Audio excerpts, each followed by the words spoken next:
Hi, my name is James Meadowcroft. I'm a professor here at Carleton University in Canada, and I'm in the School of Public Policy and the Department of Political Science.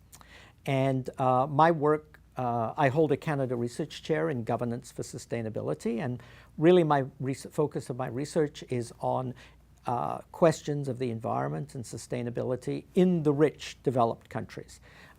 So really what I'm interested in is how they are adapting to these new questions, particularly on the issues of energy and climate change and the transition towards a low carbon economy.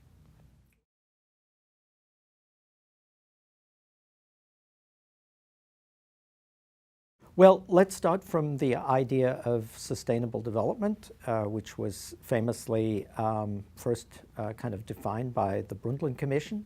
And really, sustainable development is about development that meets the needs of the current generation without compromising the ability to meet the needs of future generations. So it's really about, another way to put it, it's about progress or a pathway for increasing human well-being, but doing so in a way that promotes equity, so it isn't unjust and inequitable, and also is within the capacity of the Earth to sustain the human population. So why is it difficult? It's difficult because the economic growth pathway, which our societies have been on for the last few hundred years, have greatly increased material well-being, but at the cost of increasingly broad environmental destruction. If we think about steering society towards sustainability, really we're talking about orienting societal development so that we change the development trajectory. So it moves off the current unsustainable pattern onto a more sustainable pattern. And this means changing social institutions, it means changing economies, it means changing technologies. And changing the social development trajectory is a difficult challenge. We've learned in the past that societal steering is difficult in general. It's difficult for a number of reasons. One is, of course, because you're trying to achieve multiple objectives. But of course, there may be disagreements within society about what those objectives actually are. So if we think about sustainable development, there may be multiple visions of sustainable development. And it's also true that society is a complex process. It's a series of nested processes with individuals, communities, companies, nations. So there's no simple lever, even if you knew exactly what the answer was.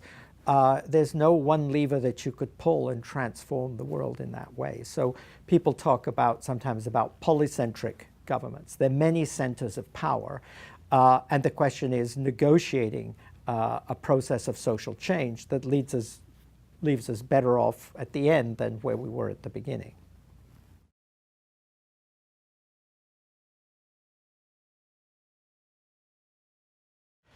So obviously this is a really big question, and I think there's no one simple answer. I think there are a number of things that need to be done. One thing I would say is I think it's very important to identify priorities. Sustainable development can be considered a very complicated goal in the sense that we may have objectives on many different environmental questions, and then there's social issues and economic issues. I think the UK at one point had something like 138 sustainable development indicators that they were trying to track. I think one thing that's really important is to decide certain high-level goals and objectives that are priorities, and then focus on really meeting them. So obviously, in the present context, from my point of view, for the rich countries, climate change is an important objective, and so that's one thing I think is really important, is decarbonizing our economies. It's something that's doable, technologically doable, economically doable, and politically extremely challenging because it disrupts established ways of doing things. We have what you might call technological or social lock-in that make change difficult. And of course, there are very powerful vested interests that gain from doing things the way we do them now. So I think that yeah, picking priorities is one thing that's very important. I guess another thing I would say is working at multiple levels and on multiple fronts. You need sustainable development. We need governments that engage it. We need businesses, citizens groups, activist organizations, lawyers, doctors. You need all the professions and many different forms of struggle. It's not going to be won just by some smart plan from the Environment Agency, nor will it just be won by a really good campaign by environmental NGOs. It's also something that is clearly a process. And another thing I would say fits a bit with the picking of the targets is maybe focus particularly on stopping the most unsustainable things, targeting the things that really are the most destructive and that we want to get away from, provides a kind of concrete program for action.